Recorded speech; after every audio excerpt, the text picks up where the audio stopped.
Hello everyone, welcome to Edustar. इस video में हम देखेंगे क्लास 10th साइंस की बुक का chapter first chemical reactions and equations का पार्ट 2।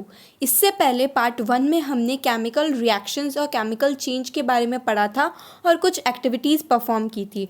अगर आपने वो वीडियो अभी तक नहीं देखा है तो उसकी जो लिंक है वो मैं डिस्क्रिप्शन बॉक्स में डाल दूँगी, तो आप लोग वहाँ से जाके उसे देख सकते हैं।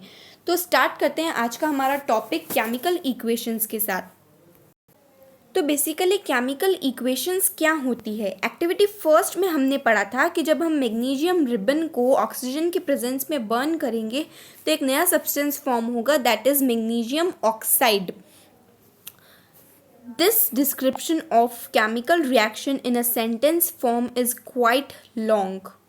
तो अगर आप कोई भी केमिकल रिएक्शन को वर्ड्स के फॉर्म में लिखते हो तो वो बहुत ही लंबी हो जाती है। So it can be written in shorter form. किसी भी केमिकल रिएक्शन को शॉर्टर फॉर्म में लिखने के लिए केमिकल इक्वेशन का यूज़ किया जाता है। तो देखिए यहाँ पर लिखा हुआ है magnesium plus oxygen gives rise to magnesium oxide. It's a quite long form. So chemical equation is the shortest representation of chemical reactions, or it is a shorthand representation of chemical reactions.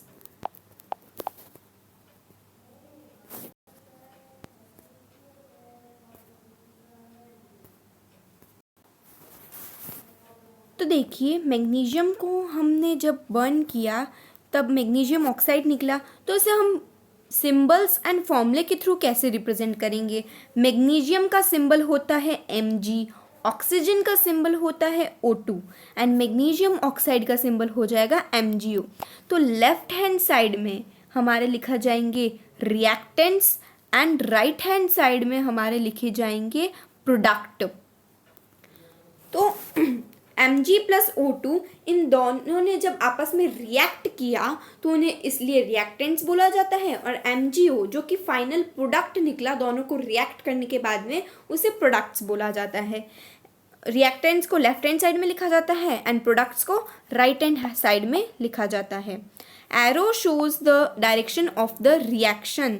Arrow ये show करता है कि किस तरफ, जो it points towards the direction of reaction, किस तरफ reaction हो रही है। Now we will begin with another topic which is the rules for balancing chemical equation. किसी भी केमिकल इक्वेशन को बैलेंस करने के लिए जो रूल्स होते हैं हम वो देखने वाले हैं। तो हमने क्लास 9th में क्या पढ़ा था, that according to law of conservation of mass, mass can neither be created nor destroyed in a chemical reaction. यानी कि मास को ना ही क्रिएट किया जा सकता है और ना ही डिस्ट्रॉय किया जा सकता है किसी भी केमिकल रिएक्शन के अंदर। That is mass of reactants is equals to the mass of products.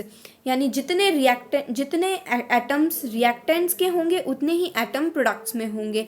उन्हें ना ही सब्ट्रैक्ट किया जा सकता है और ना ही उसमें ज़्यादा एटम्स ऐड किए जा सकते हैं। नाउ यू विल आस्क कि देखो यहाँ पे तो हमने मैग्नीशियम का एक एटम लिया था, यहाँ पे भी मैग्नीशियम का एक एटम था, लेकिन यहाँ पे ऑक्सीजन का 2 एटम्स थे और यहाँ पे ऑक्सीजन का एक ही एटम था, तो ये तो हो गया लफड़ा।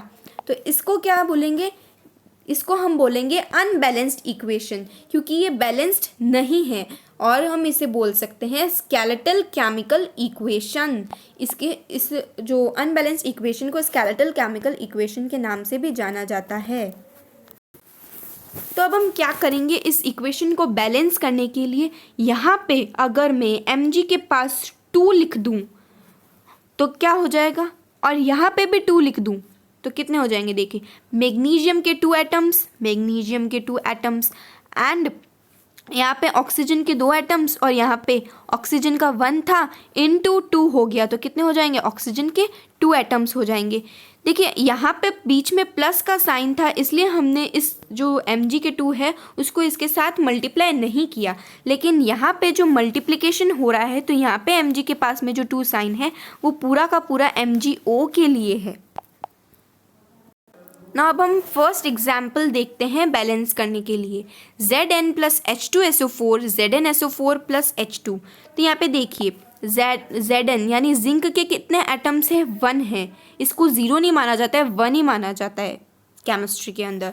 तो यहाँ पे भाई Zn के कितने एटम्स हो गए, लेफ्ट हैंड साइड में 1 हो गए, राइट हैंड साइड में कितने हैं, 1 ही है। ठीक है, अब हम बात करें अगर हाइड्रोजन की, तो यहाँ पे हाइड्रोजन के 2 एटम्स हैं तो हमने यहाँ पे 2 लिख दिया, और यहाँ पे हाइड्रोजन के 2 एटम्स हैं तो यहाँ पे भी हमने 2 लिख दिया। अब हम बात करते हैं सल्फर की, तो यहाँ पे सल्फर एसओ के कितने एटम्स है, 4 एटम्स है, और यहाँ पे कितने हैं, एसओ के 4 एटम्स हैं। तो ये इक्वेशन बैलेंस है, क्यों? क्योंकि यहाँ पे mass of reactants are equal to mass of products. यहाँ पे Zn का 1 एटम था, यहाँ पे भी Zn का 1 एटम था, यहाँ पे हाइड्रोजन के 2 एटम्स थे, यहाँ पे भी हाइड्रोजन के 2 एटम्स थे, यहाँ पे सल्फर का 1 एटम, यहाँ पे भी सल्फर का 1 एटम, और यहाँ पे ऑक्सीजन के 4 एटम्स, तो यहाँ पे भी ऑक्सीजन के 4 एटम्स। इस तरह से हम इस इक्वेशन को कर सकते हैं। सेकेंड एग्जाम्पल हम लेते हैं यहाँ पे Fe plus H2O gives rise to Fe3O4 plus H2। तो यहाँ पे हम कौन सा मेथड यूज़ करेंगे इसे बैलेंस करने के लिए? ये बैलेंस नहीं है, अनबैलेंस्ड है, तो हमें इसको बैलेंस बनाना पड़ेगा ना।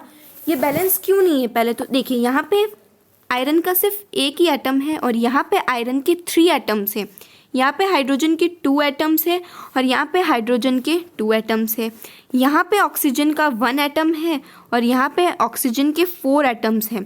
तो देखिए, हाइड्रोजन जो है वो तो यहाँ पे बैलेंस्ड है, लेकिन आयरन और ऑक्सीजन यहाँ पे बैलेंस नहीं है, तो हमें इन दोनों को बैलेंस करना पड़ेगा। तो यहाँ पे हम कौन सा मेथड यूज़ करेंगे? Trial and error method. अब ये कौन सा मेथड होता है, ये हम इस वीडियो में देखने वाले हैं भाई। तो सबसे पहले आपको क्या करना है, इस पूरी इक्वेशन पे बॉक्सेस बना देने हैं। यहाँ पे भाई हमने लेके बॉक्सेस बना दिए। अब जब हमने बॉक्स बनाए हैं तो क्या करना है, हमें बॉक्स के अंदर कोई भी नंबर को चेंज नहीं करना है। जो भी हम क्रिएटिविटी करेंगे, मतलब यहाँ पे जो भी हम नंबर लगाएंगे वो बॉक्स के बाहर ही लगाएंगे। अब लिस्ट बना लेनी है हमें कि कितने एटम्स कहाँ हैं। यहाँ पे हमने देखा था आयरन का 1 एटम है तो यहाँ पे हमने 1 लिख दिया, यहाँ पे आयरन के 3 एटम्स है तो यहाँ पे हमने 3 लिख दिए, यहाँ पे हाइड्रोजन के 2 एटम्स है, यहाँ पे भी हाइड्रोजन के 2 एटम्स है, यहाँ पे ऑक्सीजन के 1 एटम है, यहाँ पे भी ऑक्सीजन का, और नहीं, यहाँ पे ऑक्सीजन के 4 एटम्स हैं। तो इस तरह से लिखने के बाद में हमें क्या करना है, सबसे ज़्यादा जिसके नंबर ऑफ़ एटम्स है सबसे पहले उसे बैलेंस करना है। तो यहाँ पे सबसे ज़्यादा एटम्स कितने हैं? 4 है। किसके हैं? ऑक्सीजन के हैं। तो सबसे पहले हम ऑक्सीजन को बैलेंस करना सीखेंगे।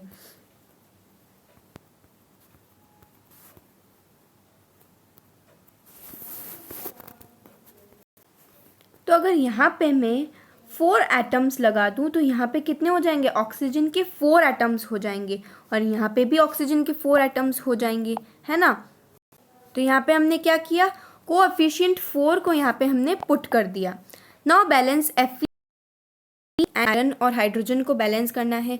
तो यहाँ पे अब हम सब पहले किसको करेंगे? हाइड्रोजन को बैलेंस करेंगे। क्यों? क्योंकि इसमें हाइड्रोजन एंड आयरन में हाइड्रोजन के एटम्स ज़्यादा हैं। लेफ्ट हैंड साइड में हाइड्रोजन के 8 एटम्स है एंड राइट हैंड साइड में हाइड्रोजन के 2 एटम्स है।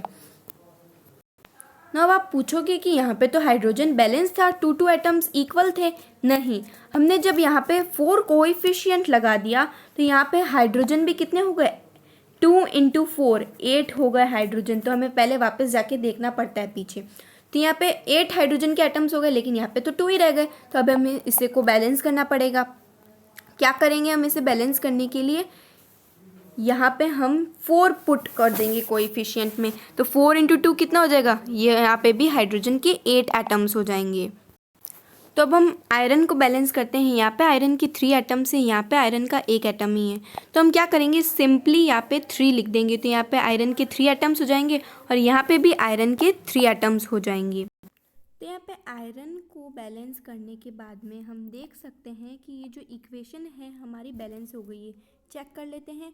यहाँ पे आयरन के 3 एटम्स है, 3 है, यहाँ पे भी आयरन के 3 एटम्स है, यहाँ पे हाइड्रोजन के 8 है, यहाँ पे भी 8 है, यहाँ पे ऑक्सीजन के 4 है, यहाँ पे भी ऑक्सीजन के 4 है। तो ये जो इक्वेशन है हमारी बैलेंस्ड हो गई। अब इस इक्वेशन को और अट्रैक्टिव बनाने के लिए हम क्या करेंगे, यहाँ पे कुछ फिजिकल स्टेट्स के सिंबल्स लगे। कैसे? Solid, liquid state. सबसे पहले क्या स्टेट्स होती है हमारे पास में? सॉलिड, लिक्विड, गैस, ये तीनों ही स्टेट्स होती है।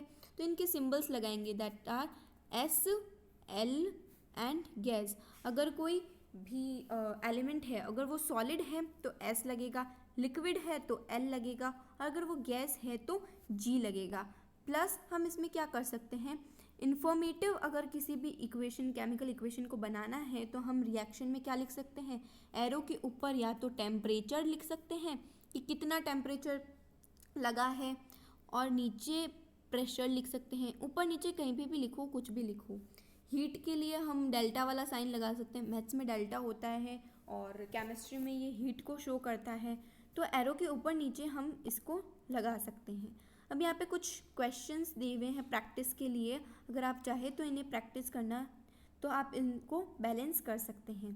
तो that's all for today, thank you for watching. Next video में हम लोग पढ़ेंगे types of chemical reactions. Till then stay home, stay safe, thank you.